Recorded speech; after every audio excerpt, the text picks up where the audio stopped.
Good morning, everybody. This is Dr. Bill Williams on the Influencers Podcast. We're here today. It's the countdown between Thanksgiving and Christmas. We are excited today because we've got another great guest on Influencer Podcast. I want to introduce to you Tayler Gill, a digital nomad and user-generated content creator. This fine young lady lives the life that I've always dreamed of. So I brought her on today. Here she is, Miss Tayler Gill. I brought her in to share with you what she does that I think is such a fun lifestyle. Welcome, Hi. Tayler. Thank you for having me. Good. You just have this perfect scenario for people with wanderlust that like to travel. So let you start out by saying, what's it like to be a travel nomad, a digital nomad? You're kind of like a freelancer of the good life. Yeah, it's Tell us great. how it started and what led you to be what you are today. Yeah. I would say, like, for me, my very first international trip was when I was 16, and I just got the travel bug, right? Like, I just couldn't let it go. And then I studied abroad in college, and that kind of led to my next adventure of interning overseas in London. And every experience I had, I was just like, I want more of that. And so I ended up working for a study abroad company right after I graduated college.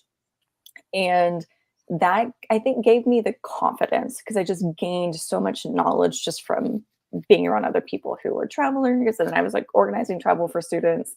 But I didn't get to go anywhere. And that was the most depressing part of Oh, that job. you were like a travel agent looking at all the pictures in the books. Exactly. And Oh, sitting in a cubicle. so that was like building up this pent-up demand that I'm going to have to really go do this because I know everything now. Yeah, that was kind of it. And I got close to my 30th birthday, and there's different visa schemes out there. One of them is the working holiday visa, and so for Australia and New Zealand, you can get that up until you're 30. And I was like, it's now or never, right? Like I was turning 30, I was either going to do it or I was never going to do it. And so I just made it happen little by little. And so that's how I did it. And then I just kept going. I was like, why would I stop? Where would I live? People ask me all the time, where would you live? I'm like, I don't know. If I knew where I wanted to live, I probably would live there. But And you've been right doing it now, how long now? I've been doing it. I left in 2018. So that's 5 years, a little over 5 years now. Yeah. And you've seen how many countries in the world? I've been to 30, which for people in the nomad space, that's not a high number. But I do like to travel a lot slower. So I mentioned New Zealand. I spent a whole year just in New Zealand. And I do find that the older I get, the more I like to go back to places that I just really love, right? That like actually means something to me. So I studied abroad in London. I interned in London. So I tend to go back to the UK a lot. Mexico, I love Mexico. And so I go there quite a few times too. So I tend to go back to places I really love, even though I don't always necessarily go to like a new country, even though I'm a nomad. Yeah, a notch in the belt of a new country is kind of nice, but familiarity and comfort is also important. It's a balance. It's definitely a balance. Yeah, I've been going to Mexico for 20 years. I love Mexico. My grandkids grew up in UK, so I love Hmm. UK. So So you know exactly what I'm talking about. I do. But the one thing that you did that I didn't do was go to New Zealand. Mm. My trip when I was young was to Europe, the Euro pass, a backpack, and $1,000 in my pocket, and I Mhm. and I lived on about $3 a day. I had to book Europe on $5 a day. Yeah. I came in under budget. It's very impressive. I've never done something like that, to be honest. I've never been like a super budget traveler. Although the difference now, though, like I would say that takes way more courage than kind of what I'm doing, where like I have an online job, I have income, I have Google, like I have internet and resources at my fingertips. And so I think that's why there's so many more digital nomads in today's world, especially just in the last like 5 to 10 years. It's really blown up. It's just because we have all the resources to be able to do it. Yeah, I think it would be easier today, but it was certainly spun in 1972. That was Yes. the year of the Munich Olympics. I had Yeah. a Minolta SRT 100 camera, and that was my purpose, was to go around doing photography.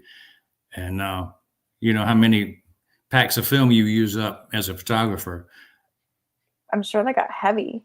I'm just imagining your bag and how, like, how heavy it got over time. Every picture I took, I had to carry with me, so it was limited, really. Mhm. The digital camera system is so much better now. It's Load so 'em much better. up to Although the now I just going through my camera roll is quite the chore. yeah, It finding what you it want. Where is yes, that picture? yes. Especially as a content creator. I mean, I have so much, and then sometimes I'm like, I don't want to go find it. I don't want to go find this picture or this video. Yeah. So, it was not always easy for you. You probably had some places that you learned a lot from, something that was kind of scary or something that was difficult. Tell us about an incident that was notable. Well, I think one of my favorite incidents was when I was house sitting in Ho Chi Minh City. So that is one of the ways that I do travel around is I do these house sits. So I was there for 6 weeks. And it was the very first day. The family had left that day. They were on like a 14-hour flight. So they were unreachable. And I'm like, okay, no problem. Take the dogs out for a walk. Because they don't have yards and stuff in the center of the city. I come back, the front door is locked. And I'm like, I don't know how to get in the house. There's no back, there's no back entrance or anything. And it's getting late, it's getting dark. And the dog and Ho Chi Minh, they ride scooters everywhere, like on all the streets. And so they're coming up and down the street and the dogs are getting kind of antsy, like, why are we standing here? Why are we not going inside? And I cannot get in the house. And I did not know what to do. Fortunately, for this particular house sit, they had emailed me the like house sitting booklet. Usually they print it out and just leave it in like in the kitchen. This one had emailed it to me, so I think I messaged the landlord who spoke broken English. He spoke enough English. This was a Sunday evening. He did not want to come help me. He was like, I don't want to do that. He did. He did eventually come help me. And then also, I didn't know this, but their across the street neighbors were also American. So they just happened to come home from dinner and were like, are you okay? Do you need help? And I was like, I don't know what to do. And so after 2 hours, I think they finally got the front door open and me and the dogs were able to go inside. But this was literally within like an hour of the homeowners leaving that I like locked myself out of the house. And actually what had happened was the on their front door, they had like an extra lock that like went into the ground. So into the concrete. And that had fallen when I shut the door. That had fallen. So I didn't actually lock myself out of the house. It was just a mishap, and that homeowners were like, "That's never happened." I'm like, I don't know. But yeah, I mean, I was in a foreign country. It was literally my second day there. I didn't speak any Vietnamese. But I was really fortunate, I think, and this is one of the lessons I took away from that was that when I'm in situations overseas and traveling and things happen, there's always people there to help me, right? Like instead of freaking out and being like, what do I had that moment. I had like 5 minutes of like just looking down the street, like, what do I do? Where do I go? What's happening? But kind of going into like a solution oriented mindset of like, what can I actually do? And how do I solve this instead of just like crumbling? But I find that people, when they see you in distress, they're more willing to help you. Like, and someone has always been there. I don't know if it's just the universe is on my side or whatever it is, but I've always had people there to help me get through whatever situation I find myself in while I'm traveling. But yeah, that was a fun one. I Yeah. love the Vietnam people and the places I visited. And I was up in Hanoi and Da Nang doing mission trips and meeting with dental societies and going to schools and working. So I saw a different side of Vietnam than Mhm. most people think about. But it's a great, great tourist country, Mhm. and people love going there now. Yeah, and I think that was part of it because, I was house sitting. So I was in, like, a neighborhood, I was in a community, and the landlord, he called, like, 4 of his friends. Like, literally, there were 5 guys trying to figure out how to open this door, and then the neighbors let the dogs come inside and, like, hang out and relax, and so it really became like a like a community affair trying to, like, get this door open for me, and I just felt so embarrassed, but obviously just like also just very comforted in the fact that even on my very first day in this country, nobody knew who I was. Nobody had to help me. They came to my When people do travel as a digital nomad, what are some things that kind of cause them not to succeed? Is there something that you teach people when I know you do a lot of teaching about how to be a digital nomad. Mhm. Yeah, I think, there's a mindset shift, one, from being on vacation to actually traveling as a lifestyle. With any lifestyle, there are pros and cons, and I think people only see what they see on Instagram, like on, the internet, but there are a lot of challenges that come with it, and part of that is, finding your routine and figuring out, like, how to actually exist in this lifestyle and the additional mental load that comes on from being in a country with different currency, different language, different cultures, different customs, different transportation options. You're taking that on every time you move a location. And I don't think people give themselves enough time to sort of integrate and like take a breath.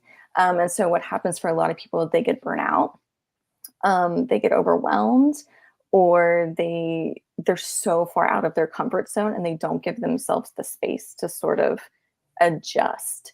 And so there's the mindset shift from understanding it's a lifestyle and you're not just on vacation every day.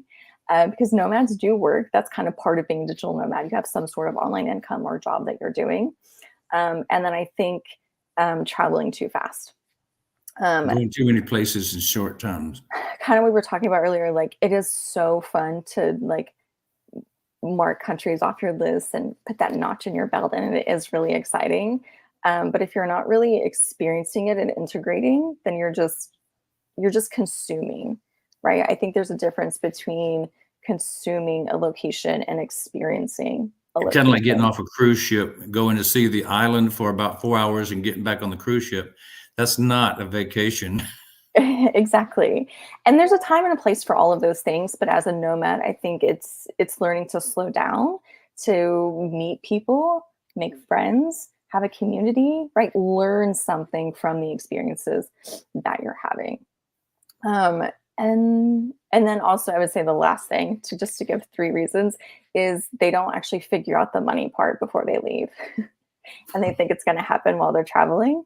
But like I mentioned, all this other stuff is coming on top: the mental load, the excitement, the opportunities. And if you don't have that online income part figured out, it can be a lot more challenging, and you run out of money and you have to go back home.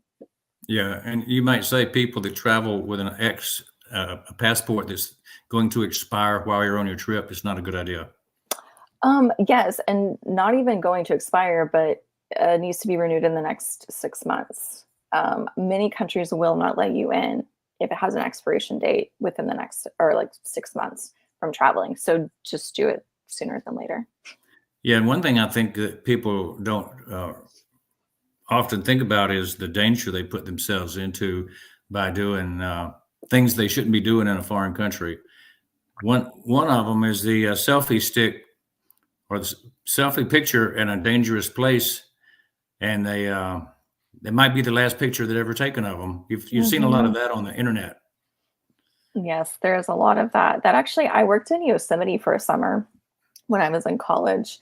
Um, I think that it just kind of adds to my adventurous spirit, right? Like I've always done these kinds of things, but there was someone actually who hiked up, I think, one of the really tall waterfall hiking trails and fell over because they were trying to get a picture. Yeah, that's the sad part of travel, and You read about it and go, why? Why would you Mhm. do that at the Grand Canyon? Why would you do that at Niagara? These places Mhm. that are iconic. Yes. There's safety barriers there for a reason.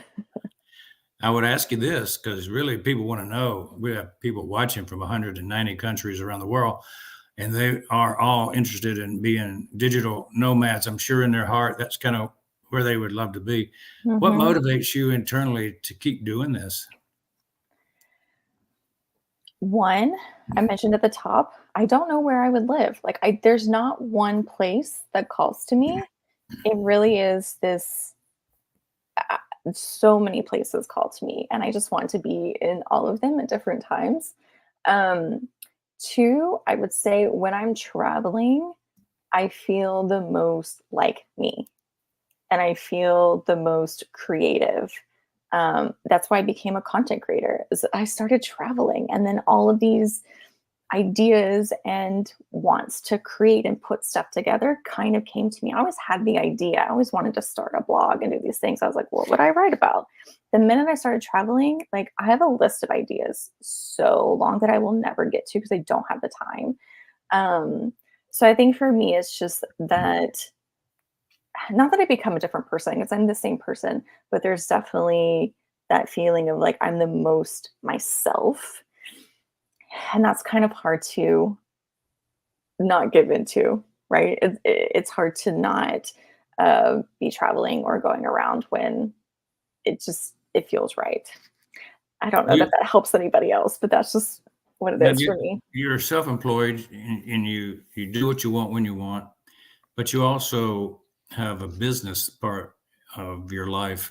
Do you have a company that's got a name, or do you just kind of like go by your own name? Uh, how do you promote yourself to people? Is what I'm saying. Hmm. Yeah, so I'm traveling Taylor online. I guess that would be kind of my doing business as name.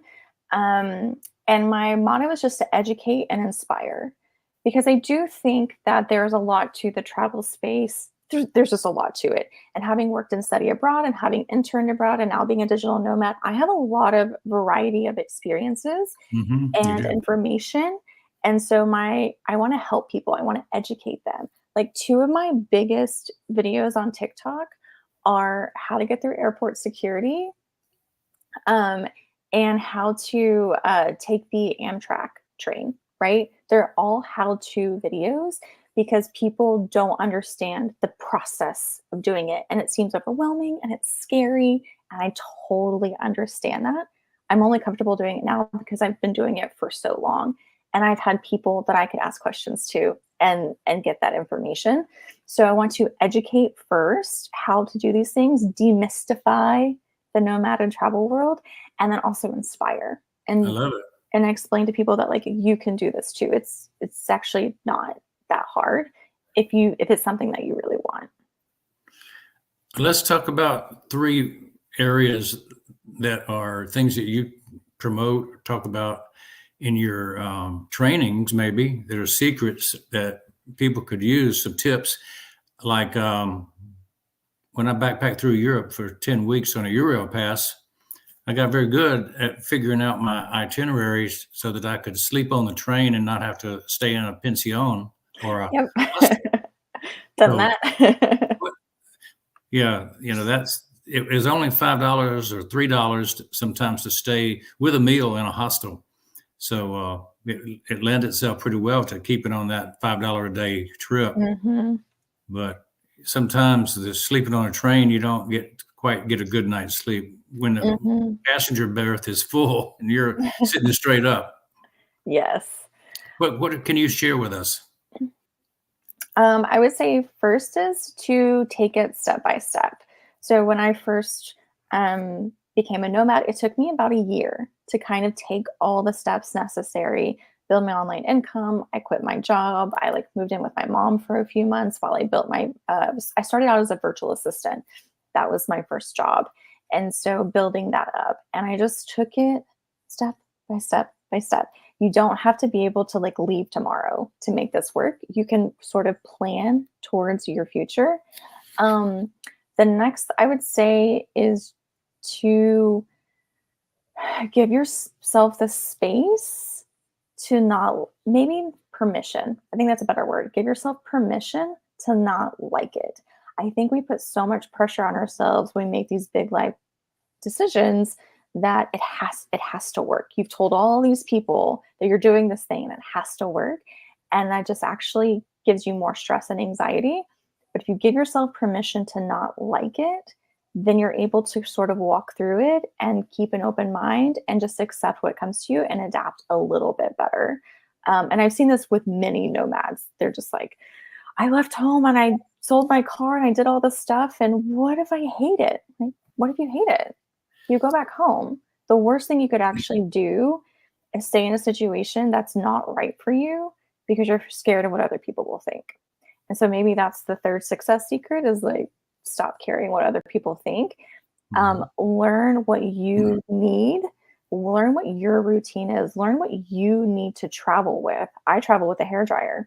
That's not normal amongst the community, but that is what makes me feel better every day to show up as my best self and walk through, whatever country I'm in. So that's like a really small example, but I have friends who like travel with snacks from home. And I think that's actually one thing is like most nomads actually travel with things that are like not practical, but it's the thing that we need to like just show up as ourselves every day. Nice. So you've kind of alluded to the fact that you offer help and education. And so why should somebody take advantage of getting things that you put out as content and the how-tos? Yes. Well, like I said, I have a lot of experience. There's a lot of people who have experience, but I am coming from a place of figuring it out all on my own. I have about 15 years of experience of traveling and living overseas at this point. I have an online digital nomad course, like how to get started from scratch, basically. And then I also offer just like one-on-one calls because I know sometimes people don't need all the things. They just have like, I have these 3 specific questions. Like, can you help me? And I can definitely do my best and answer based on my experience. And I like teaching, I think is really what it comes down to. Like, I enjoy sharing my knowledge and being open about the good and the bad parts. That's wonderful. I know you're going to get a lot of calls and a lot of connections out of this podcast. Who's your ideal student? I know you don't have to call them clients, but who Mhm. is your student ideal avatar?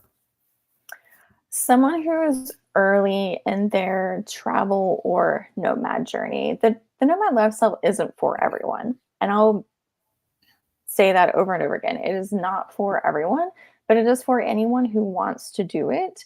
And I am happy to walk you through those questions and figure out what works best for you and how, because there's actually a lot of different ways to live the lifestyle as well. So, someone who's just early in their journey and trying to figure things out and figuring out what steps to take, and that needs some accountability and actually doing it. There's accountability in being a digital nomad. That's a kind of a oxymoron. Well, I think it's a lifestyle change. Yeah. Again, it's anything where you're doing something new and Mm. scary. It is scary. It just helps to have that person in your corner. You have to be accountable to yourself mostly. Yes. Yeah. So who's your client, you said, but now how do you find these people? How does your message get out and you build your business income? Hmm. Um, the internet, I mean, that's really it. I'm also a full-time content creator, and so for me, that's how I kind of get my message out. Either TikTok is my main platform, and then also I've had a YouTube channel for a while. I took a little break, but I'm kind of coming back to it. So between the two, and then LinkedIn is actually a really, really great platform. I think for finding the people that uh, resonate with my messages. So yeah, I spend a lot of time online curating my community. Yeah, tell us your well-defined products and service. Like, what do you sell? Hmm. So I have my online course, my digital nomad course. I sell one-on-one consulting, and then somewhere down here says I'm a UGC creator. So I also, outside of being a digital nomad and stuff, I sell my services, I guess, my video creation services to brands. So I do a lot of brand work to create social media ads. Yeah, which is your bigger part of your business? Is it the educational part or the content part? Oh, right now it's the content part because that's what I've been focusing most on this year. Yeah, that's good. You've talked about the platforms and their high value, so that's good. If we talk about five-star client review, when you do digital content for people and create that, what do you give them that really sets you apart? I give them so within video creation, it's important to have strong hooks and be visually appealing. So as far as just the content side of it, that's kind of what I bring to it. I know how to create converting, engaging, authentic content. So I focus on that. And then as far as the delivery goes, I always deliver on time or early. And in the creator space, that is like highly valued because a lot of people get behind, and but I'm always there. I'm always like right on time and over communicative in a lot of ways. And I think brands really appreciate that as well. Just knowing what's going on. You're paying for a service, and it's good to know like what's happening on the other side. So give us a little more definition of user-generated content. Are you like the star talking about things in the movie or the video piece, or are you showing things just visually and then let somebody put content on top of it, like voiceovers? What are you actually putting together? hmm So the client will send me, or the brand will send me the product, and I like to use it and sort of test it out so that I can speak truly to whatever it is and how it works. Authentically is Yes, a authentically great to way it. to focus. Yeah, I like that. Um, and then it kind of depends on the brand and what they're looking for, but I feel like my content creation style is a lot of fast clips with voiceover. So that's one thing I can do.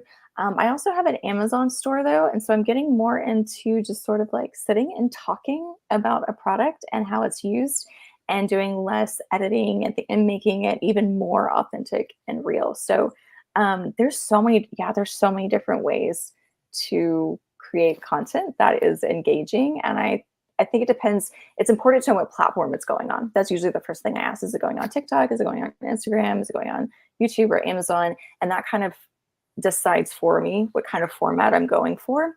And then from there, I create it. Do you connect sometimes to affiliate programs where you give content and then have an affiliate relationship? I do, but not very often because with UGC, the idea is that I give them the content. It's theirs to use on their platforms. It's not going on my social accounts.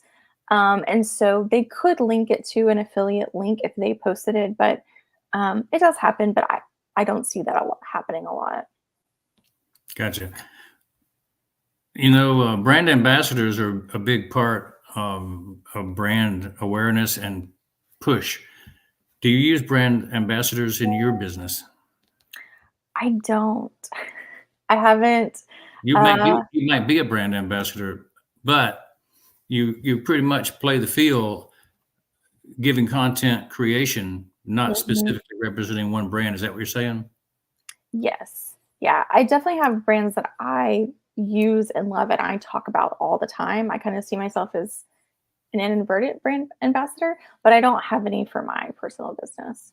Okay, so this is a different concept than the typical brand ambassador. The user-generated content is maybe something a lot of people have never heard about before, hmm and it seems like it gives you more freedom to be who you want to be. hmm Like you're picking and choosing the products, you're picking and choosing the companies you like. If you want to boycott somebody because you don't believe what they teach in their social platform, well, you're free to do that. But if you're a brand hmm ambassador for a company, you have to kind of take what they say as your supporting. Hmm. And Yeah. that could be dangerous these days. Yes, it can be. Yeah, which is also why I like it because I don't have to post on my own social channels. So I only post on my channels things that I use, I love, I fully believe in. But yeah, with UGC, I create the content and I give it to them, and so obviously my likeness is there, but it's I'm not taking up space within my community of promoting something. Yeah. So are you getting a following around the internet, people recognizing you and knowing that you are the Taylor Gill? Not yet. I'm not to that point yet. My friends and family will message me though. They'll be like, "Oh my gosh, I saw this video on Facebook." I'm like, "That was me." So people who already know me recognize it, but I'm not to that level yet where people outside of my friends and family know Hey, me. 190 countries are watching right now. Oh well, maybe someone does recognize me. Who knows? What are you grateful for today, Miss Taylor? Today, I think I'm just really grateful to be home. So I'm actually not traveling currently. I'm just home for the holidays and spending time with my family. I was at my sister's house for Thanksgiving last weekend. And this is just always really nice to kind of come back and kind of, we were talking about familiarity at the very top, just to bring it full circle. It's always nice to kind of be back, have Christmas decorations. Like there's just little things that you don't get when you're traveling. And it is nice to come back to them. So I'm grateful for that. That makes sense. Now, if you're on location doing digital nomad business, how do you start your day? Coffee. I always start with coffee. That's like my one thing. Anywhere I get to a new place, a new housing, whatever, I'm like, do I have a coffee maker? Do I have things to make coffee? Or is there a coffee shop nearby? Like, that is my first thing that I look for. I also do I don't have it with me. It's called 6 Minute Diary. You can get them on Amazon. They're not that expensive. And every day, it's journaling for people who don't journal, which I'm not very good at. But it kind of walks you through, again, your things you're grateful for, what you're going to focus on that day, 3 minutes. And then at the end of the day, another 3 minutes, you kind of reflect on your day. And I've So been it's really so doing it's that. it's a piece of paper you write it down on. Well, it's an actual like book journal. But Yeah, yes, but it's written and not digital. yes, exactly. It is written. And I've found that that has been really good for me to sort of, before I open my computer and look at all my emails, I just be like, sit down and think about that while I drink my coffee. Very good tip that you just gave out. A diary is something that you'll find is immensely useful over periods of years later. Hmm. So, we've got a product like that in our company that is going to revolutionize how people document their life. So, Hmm. be glad to share that with you one day. Let's talk more now about your goal. What do you want to do from this point? How are you going to grow and do what you want to do? Have you got a plan for the next 10 years? No, I don't really believe in 10-year plans.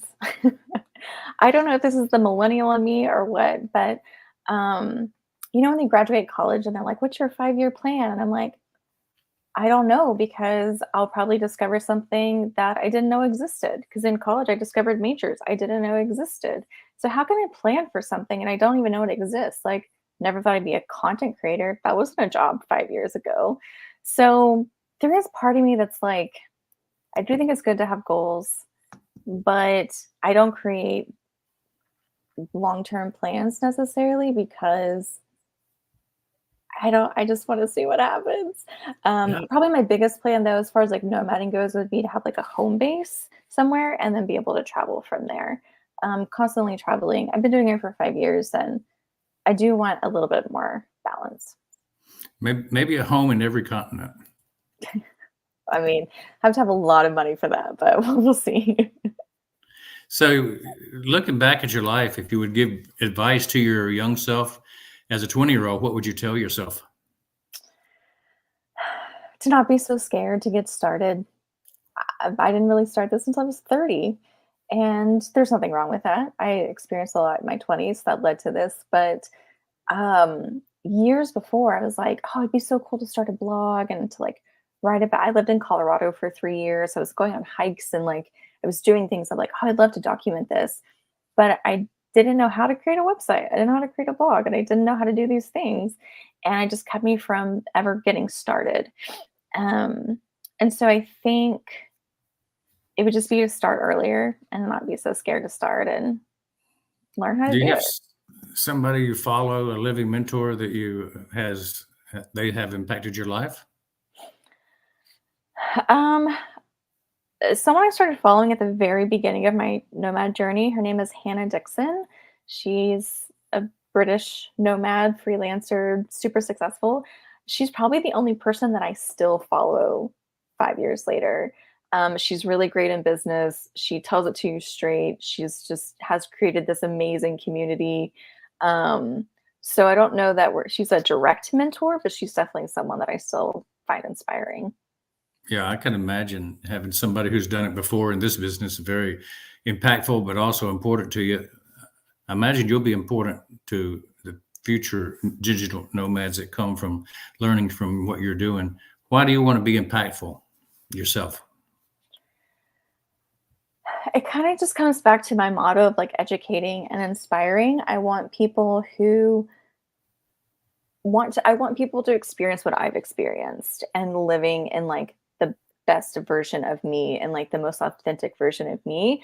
And I think that could probably be true for a lot of other people by being able to travel um and so I want to help those people find their own journey. Yeah. Is there something that you would like to be remembered for when it's all said and done? Mm, is it bad to say I don't think I will be remembered? Like, and that doesn't bother me. But amongst the people, my friends and family who know me, I guess just being like kind and creative and present, but on a larger scale, that doesn't really drive me. Yeah, you know, some of the great travelers of world history, Vasco da Gama, Magellan, Christopher Columbus, they didn't want to be remembered either, but guess what? They were, They named travel GPS thing after him, Magellan. Remember that? yeah, I do remember that. So maybe there'll be a Tayler Gill software that says this is how you get in and out of these countries and do the things you want to do. I would Maybe, follow. I would follow that one. maybe I'll put it on my 10-year plan. What can we do to support you? And be sure and give us the connection points to your uh, training and education. Yeah, if you are interested in what I have to say and more about traveling, you can follow me on TikTok at Traveling Taylor. It's traveling with one L and Taylor with an ER. I did not really pick the best name early on, but it's what I have.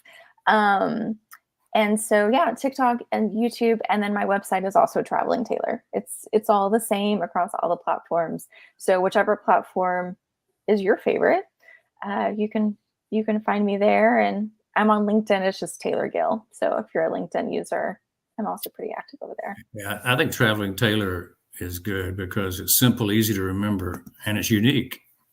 It's just What hard would to you say? spell. People Just just spell it right. That's the key. yeah. Did you ever think about buying the Taylor TOR website? I do. I have the domain name and I have it shoot to my actual domain name. Smart move. Okay, you're Mhm. ahead of the game. What would you say about being a guest on the Influencers podcast today? It was great. We had a great conversation and it was fun chatting. And you have experience traveling, so I feel like there's always a connection there. Travelers just like have a little connection. We do, don't we? But yeah, We love to share about the places we've been. It's 56 countries for me, but unfortunately, I was popping in and out in some of them as a tourist, and I didn't get to spend a long time. But I will tell you, I did go to Kazakhstan hmm, and try to drill oil. I figured as a dentist I could drill anything, but no, drilling oil was not really successful. it's a little different. It's a little bit bigger hole. Yeah, it's big. Yeah, we had a business plan back in the 90s when the USSR broke up, and we were going to go in and do all kind of fun things. So we went to Ukraine and started a lottery. We went to Moscow and built houses, and my part was going to Kazakhstan. So yeah, we didn't make That any money, but we had a lot of fun. that is wild. Yeah, that's a place I've never been. Yeah, I went to Aktubinsk, which is near the Caspian Sea, and spent 2 or 3 weeks there. Definitely learned a little bit about what the Russians do and the Kazakh people do. Mhm. They're nice people though. That's the one thing. They're very hospitable. I find that most people in most countries are. Like, Yeah, people are the not as people are scary. always great. It's the governments that you don't really get along with. Mhm. So I want to give you the final word here before we go to the commercial. And I want you to talk to the audience directly to yourself, and I'll come back in a minute. Oh, hi. Hi, everyone. Um, I hope you enjoyed the stories I had to share today. I don't know that I have any final words other than kind of what we were just saying. Like, don't be afraid, don't be scared. The world is not as scary as we make it. I've always found people who could help me in any situation that I was in. And that's probably my biggest lesson from traveling is to walk around with a little bit of confidence that you're going to be able to figure things out. And if you can't, ask for help and it's okay. You might get yelled at. I've definitely been yelled at in many different languages. But someone was always there to kind of pick me up on the end. Wonderful, wonderful. Thank you, Taylor. That was excellent advice for folks that are thinking about becoming digital nomads or maybe part-time digital nomads. You could do it Mhm. part-time, you You know. can do part time, yeah. There's so many different ways to do it nowadays. There's no right or wrong way to be a nomad. Yeah, the thing is, you got to be free to let go of some things before you can do something like this. This is a big uh, Hmm. mindset shift. Is a big part of this one. Hmm. And speaking of mindset shift, the QR code can start you off on the Freedom Train. I always like to tell people about my Euro trip back when I took the train all over Europe, 10,000 miles in 10 weeks. So I did a lot of travel, 10 countries. And how can you do that? Well, that's kind of the story of why we do these influencer podcasts, give people ideas, give them hope for the future, to increase their business. If you want to get in touch with me about what's going on, I'll share this business card with you, my digital card, and it really focuses on the influencers podcast we do, because we have lots of podcasts, over 100 now, that we have up online. And you can become a guest, or you can be just watch and listen. I want everyone that's here to be sure and go to Taylor Travels, Traveling Taylor. travelingtaylor.com, right? Yes. So I want everybody to go to her website. I want you all to go to my website, and you'll find there basically everything related to good, and my website, everything related to good AI content that is business platforms and connection platforms.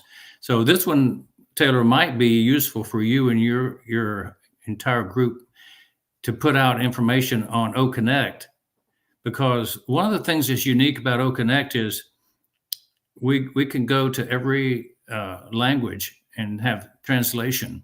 Hmm. So we can like talk in English, they can hear us in German or Hindi Hmm. or Russian. So as you're talking to people, this might open up your audience to a whole new group of people that want to be digital nomads. Yeah, that's cool. So we offer that. And there's one other thing that I thought about when we were talking, and that was the Obless product that we have. The platform allows us to do GoFundMe type stuff, Hmm. bringing in income to start projects. And I can think it'll work for nonprofits and charities, but it also works for innovations and startups and people just getting out in business. And they can talk about their project and then get donations or get support for that project. So this might be something very useful for somebody looking to become a digital nomad. Hmm. So I would encourage everybody to get a free registration. This product is free to use once we launch it. We've completed the software build of it, but we haven't launched it. But it will come in the next few months. So beware of that coming. And I want to promote that to people out there who are looking for a way to fund their lifestyle. It may be something important as you go forward. Tayler, it's been wonderful having you on, and thank you for the time. Thank you for being with us. And audience, take advantage of this wonderful lady's experience and educational opportunities. TravelingTayler.com. Yes. All right. Take care. We'll see you on the next edition of Influencers Podcast.